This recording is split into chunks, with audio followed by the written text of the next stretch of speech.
So we come to the next question, 7.13. 7.13 question otherwise simple है, बस except for one thing that we need to remember, इसमें एक difference आ रहा है फैक्टर टाइम लैग निकालना. A coil of inductance 0.5 Henry, resistance 100 ohm is connected to 240 volt 50 Hz AC supply. What is the maximum current in the coil? So it is what kind of a circuit? It is LR circuit. Practically देखा जाए हमें L दे रखा है 0.5 Henry और R दे रखा है हमें 100 ohm and rated value जो RMS वैल्यू हमें वोल्टेज की दे रखी है वो 240 वोल्ट है और जो हमें फ्रीक्वेंसी दे रखी है वो है 50 hertz. This is all what is given to us. What is the maximum current? तो मैक्सिमम करंट के लिए आपको वोल्टेज भी मैक्सिमम चाहिए और ये LR सर्किट है तो LR सर्किट की जो नेट रेजिस्टेंस होती है वो इम्पीडेंस होती है. Impedance is equal to XL square plus R square. तो आपको पहले V0 निकालना पड़ेगा, इसलिए मैं बहुत क्लियरली VD लिख रही हूँ कि ये वर्चुअल वैल्यू है या RMS वैल्यू है. तो पहले आप इसको √2 से मल्टीप्लाई करेंगे तब आपको पीक मिलेगी डिवाइडेड बाय Z और Z की कैलकुलेशन में you need the formula XL is equal to L omega which is equal to 2 pi nu L. Calculation part I am not doing, that you will do. Everything is given to you. Frequency है, L है, R है. आप पहले XL निकालिए. XL निकाल के आपके पास Z आएगा. Z को आप इधर सब्स्टिट्यूट कर देंगे तो आपको करंट मिल जाएगा. और पीक करंट के लिए वोल्टेज पीक होनी चाहिए, ये ध्यान रखना है. This √2 should be there. अगर √2 नहीं होगा तो आपके पास आंसर गलत आएगा. That will not be peak current, that will give you the RMS value of current. Now the second part of the question is what is the time lag between the voltage maximum and current maximum. So हमें time lag निकालना है.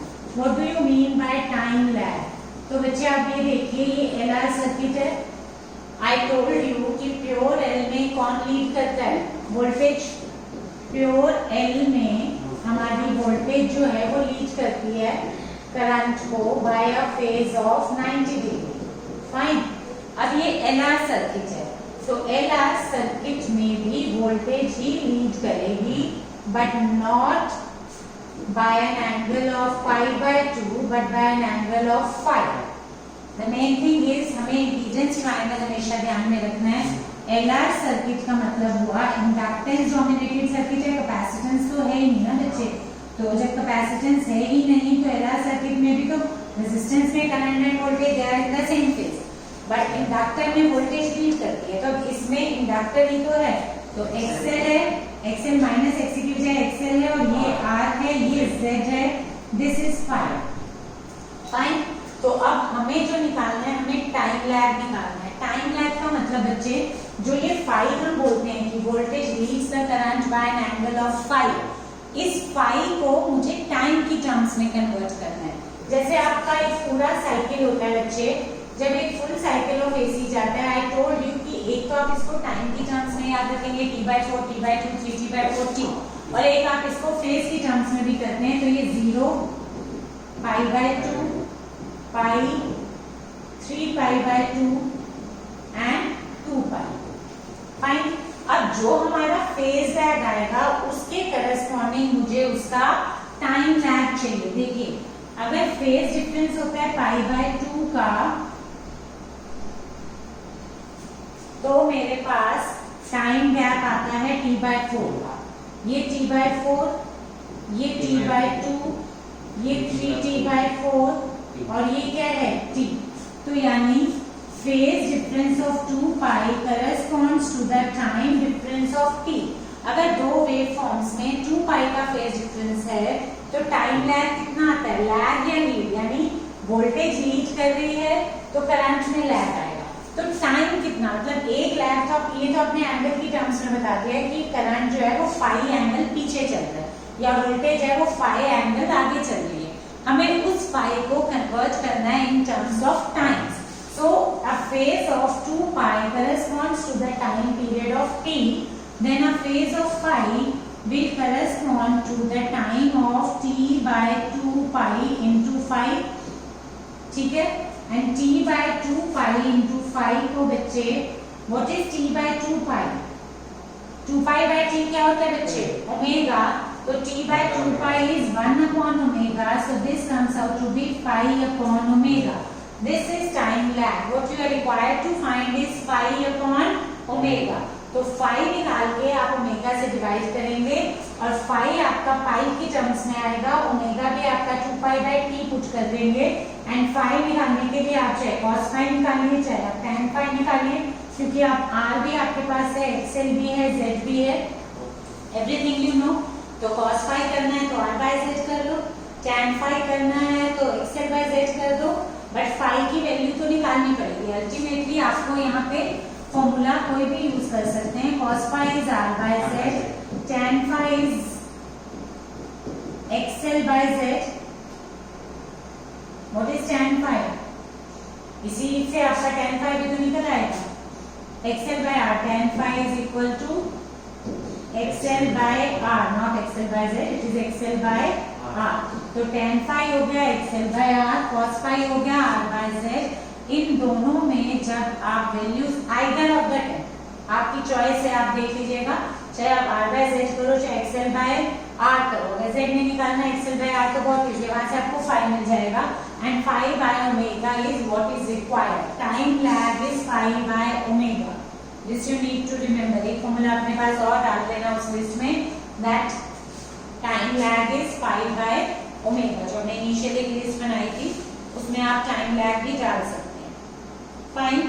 So now 7.14 question says, obtain the answers in the exercise 7.13 if the circuit is connected to high frequency 240 volt 10 kilohertz and hence explain the statement that at very high frequency the inductor in a circuit nearly amounts to an open circuit.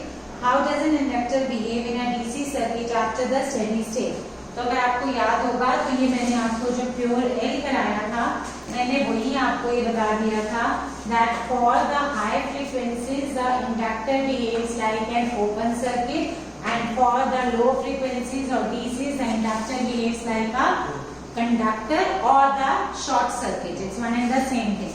See, actually वो क्या कह रहा है कि आप इस सबको जो भी आपने किया उसमें आप 50 हर्ट्ज की बजाय 10 किलो हर्ट्ज की अगर फ्रीक्वेंसी लगा दोगे बच्चे तो XL is 2 pi mu L.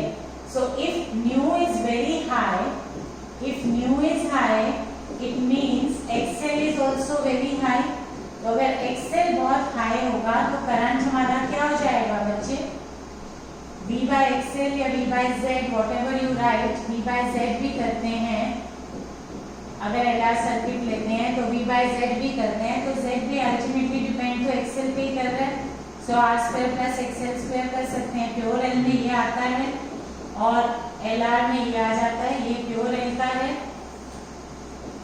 और ये मेरा किसका है? LR का, जो हमारा गिवन सर्किट है। तो अगर LR सर्किट है चाहे प्योर L है, दोनों में XL बढ़ाने से आपके पास Z बढ़ जाएगा।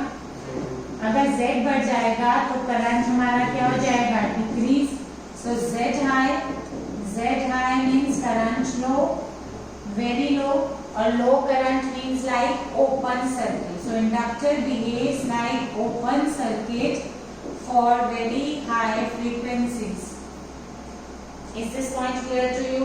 So for very high frequency हमारा इंडक्टिव रिएक्टेंस जो होता है वो बहुत ही हाई हो जाता है. Is this point clear to you? And यही अगर DC है, लो फ्रीक्वेंसी है, तो लो फ्रीक्वेंसी के लिए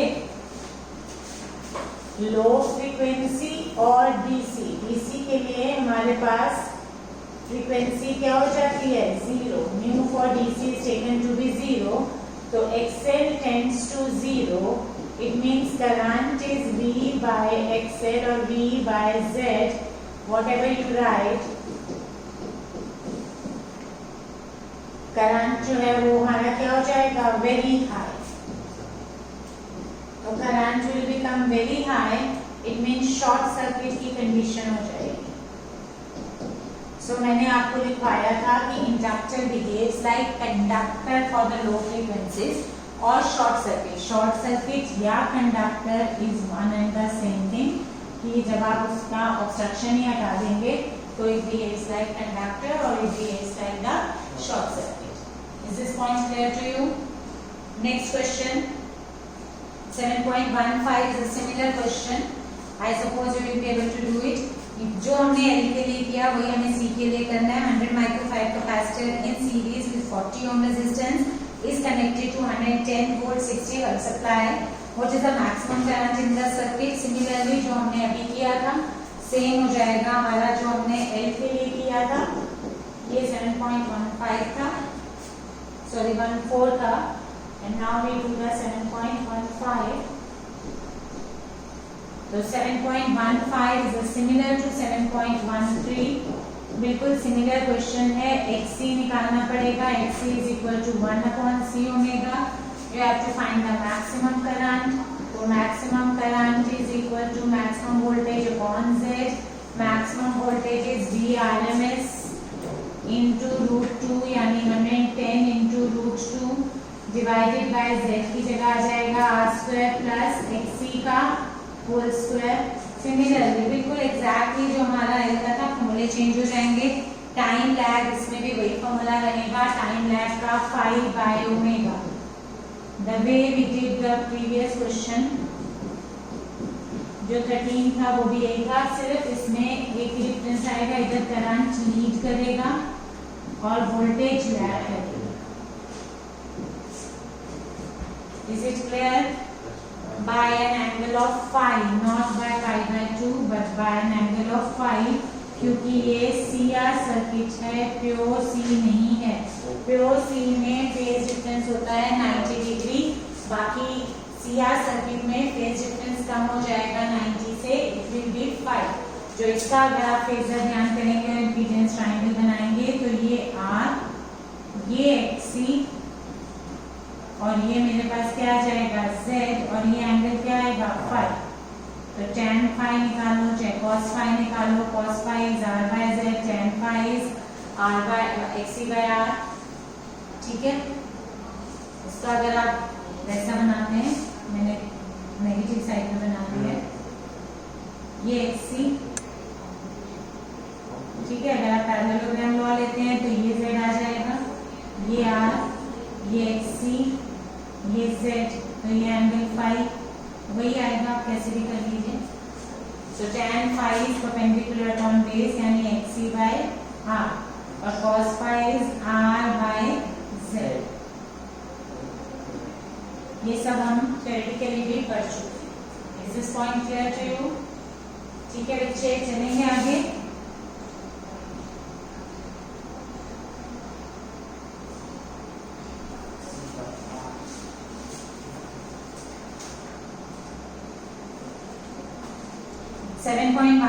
सिमिलर क्वेश्चन है जो हमारा 7.14 था. Obtain the answers if the circuit is connected to 110 volt 12 kilowatt supply.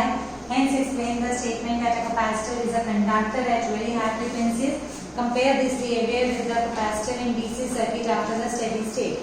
Inductor is a conductor for low frequencies and capacitor is a conductor for high frequency. जो inductor का behaviour था वो capacitor का बिल्कुल रिवर्स हो जाएगा. For high frequencies, अगर frequency high है तो हमारा XC क्या हो जाता है low, because XC is 1/ωc, that is 1/2 pi nu c.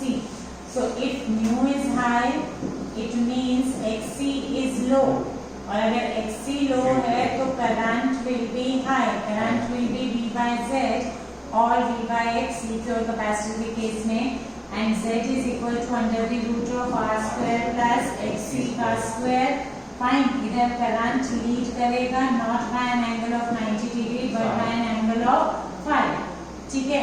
Same behaviour. But अब जब हमारा करंट XC बहुत लो है तो करंट हमारा बहुत हाई हो जाएगा and capacitor behaves like a conductor or short circuit for high frequencies. High frequencies के लिए कैपेसिटर जो है या तो कंडक्टर की तरह बिहेव करता है या हम बोल देते हैं कि शॉर्ट सर्किट होता है. जो इंडक्टर का लो फ्रीक्वेंसी का बिहेवियर था वो कैपेसिटर का हाई फ्रीक्वेंसी. फ्रीक्वेंसी हाई तो XC लो, उधर फ्रीक्वेंसी हाई तो XL हाई. उधर DC के लिए उसका ये बिहेवियर था। देखिए जो बिहेवियर इंडक्टर का लो फ्रीक्वेंसी या डीसी के लिए था वो हमारे कैपेसिटर का हाई फ्रीक्वेंसी के लिए है। Is it clear? फाइन। तो capacitor behaves like inductor for high frequencies and for low frequencies capacitor behaves like capacitor blocks DC, which means mu for DC is 0, that is low frequencies के लिए if frequency is low XC becomes very high and XC becomes very high means current becomes very low and capacitor behaves like the open circuit for the low frequencies. That is why हमेशा बोलते हैं capacitor blocks DC. अगर आपको याद हो तो statics में हमने कभी भी करंट नहीं पास कराया उस ब्रांच में जहां हमारा कैपेसिटर होता है। So it behaves like an open circuit for low frequencies and it behaves like the conductor for high frequencies. और इंडक्टर का ये बिल्कुल रिवर्स बिहेवियर हो जाता है। Is this point clear to you? Graphs बहुत इंपॉर्टेंट है। XC वर्सेस ओमेगा का ग्राफ ये होता है, ठीक है, और XL वर्सेस ओमेगा का ग्राफ ये होता है। तो यहाँ से बिल्कुल क्लियर हो गया because XL is equal to L omega. तो जब आपकी फ्रीक्वेंसी बढ़ेगी तो L बढ़ेगा and XC is equal to 1/C omega. तो आपका ये ग्राफ इस तरीके से आएगा।